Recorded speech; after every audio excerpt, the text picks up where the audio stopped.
the government through mid-March.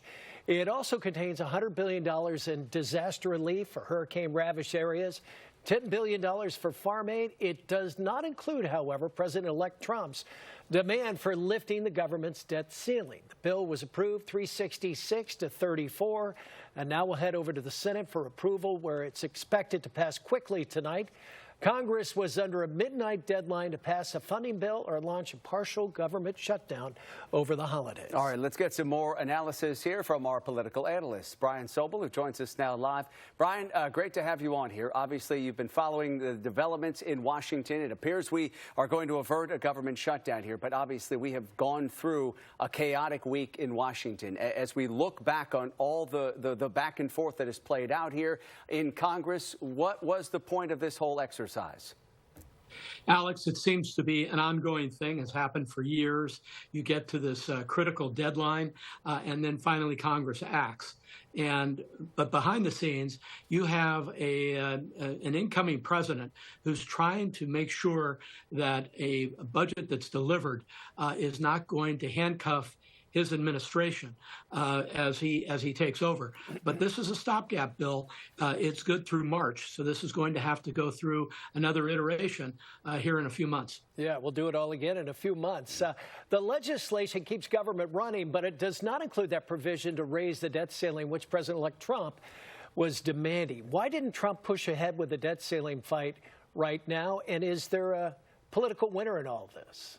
Frank, you pick your fights, right? You pick your wins, and I think the president understood that keeping these legislators in Washington D.C. and away from their constituents over the holidays was a non-starter. I think he just went silent on it. The debt ceiling is an important issue that's going to have to be dealt with in March. The president wants the debt ceiling removed, but let's face it, America has a debt of $36 trillion at this point, and a deficit of $1.8 trillion. This is even in Washington terms, real money. Yeah. And this is something that the Congress of the United States is going to have to deal with in the new Congress. Yeah, but you know, look, Brian, I mean, House Republicans are the ones who rejected the legislation that included raising the debt ceiling. What does that say about how much control President-elect Trump has over the Republican Party? Well, the fact is that the incoming president, the president-elect, has considerable control. And then you also have the backdrop of an Elon Musk threatening members of the House and the Senate with being primaried, a new word, if they didn't go along with what the president wanted. But why couldn't he get those Republicans to go along with a plan that included raising the debt ceiling? Well, again, I think it's a matter of the president-elect taking a look at the events on the ground and saying, hey, I can only push so far on what I can accomplish here. And again, the backdrop, Alex and Frank, is that when something like this happens so close to a major holiday like Christmas, and these members want to leave, they're willing to kick the can down the road, and we saw it again. But this isn't the first time this has happened. We've seen this over and over again. In 2018, you'll recall that there was a partial government shutdown for 35 days, and that was during the last Trump administration. And that wasn't good for either party.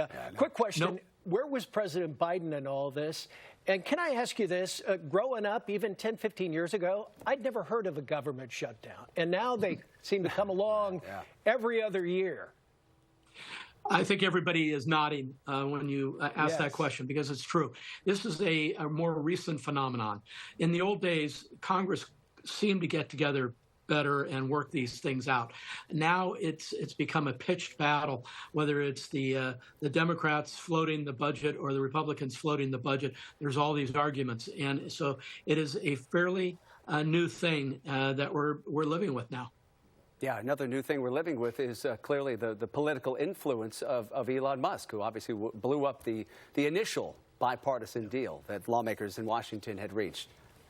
Yeah, my feeling is that the shine will wear off the Musk apple. You think so? You're talking about two very powerful people in Trump and Musk. Yeah. And guess what? Trump's going to be the president, and Musk is going to be this other guy.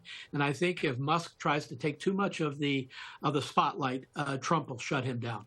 Yeah, it doesn't seem like those two figures can exist in the same space. But not in the same universe. We'll see. All right, we appreciate the perspective. Political analyst Brian Sobel, good to have you on. Good to see you guys. All right, take care. Thanks, Brian. Still to come this afternoon on The 4, a community.